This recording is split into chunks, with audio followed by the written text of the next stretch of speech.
Yo les gars, c'est Hugo, aujourd'hui on se retrouve pour une nouvelle vidéo que j'ai pas l'habitude de faire sur ma chaîne. J'en ai déjà fait 2 ou 3, mais là je me suis dit bon, go refaire une, c'est une vidéo thread d'horreur, donc je vais raconter la première histoire, c'est parti. Donc c'est l'histoire d'une vieille dame qui habite dans une maison, seule, dans la forêt. Elle décide de faire un soir un casse-tête pour se changer les idées, vous voyez.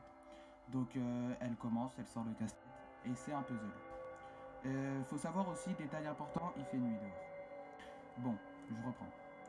Elle décide de sortir son puzzle et au fur et à mesure qu'elle pose les pièces, elle se rend compte d'un détail très important, c'est que elle reconnaît, genre, elle se sent oppressée, comment dire, serrée, comme si quelqu'un la regardait, la touchait. Donc elle se pose pas plus de questions, elle se dit que ça doit être la fatigue. Bref, elle recontinue le puzzle et au fur et à mesure des pièces qu'elle pose, elle voit petit à petit son décor dans la maison. Donc elle commence vraiment à bader. J'aurais fait la même à sa place. Hein. Et du coup, elle commence à bader. Et au fur et à mesure, elle pose la première, deuxième, troisième, quatrième. Elle voit petit à petit son téléviseur, son décor, sa cheminée.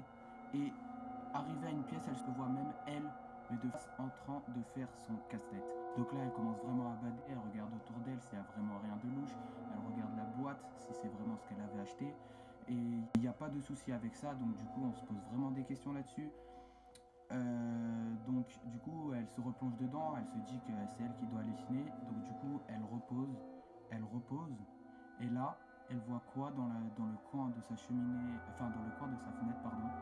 Elle voit un homme debout qui la regarde. Et là, elle commence à flipper. Elle appelle les autorités. Et la police, quelques heures plus tard, arrive la police sur les lieux.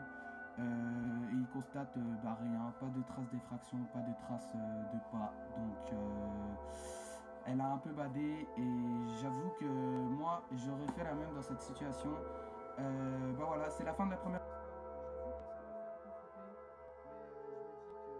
Franchement, les histoires comme ça, même si on sait que c'est du faux, franchement, ceux qui les ont racontés, franchement, ils ont beaucoup d'inspiration.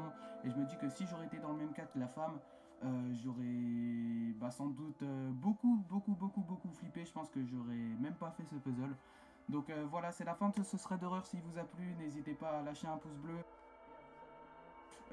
Lâchez peut-être un petit commentaire. Et nous, on se retrouve dans une prochaine vidéo. Ciao!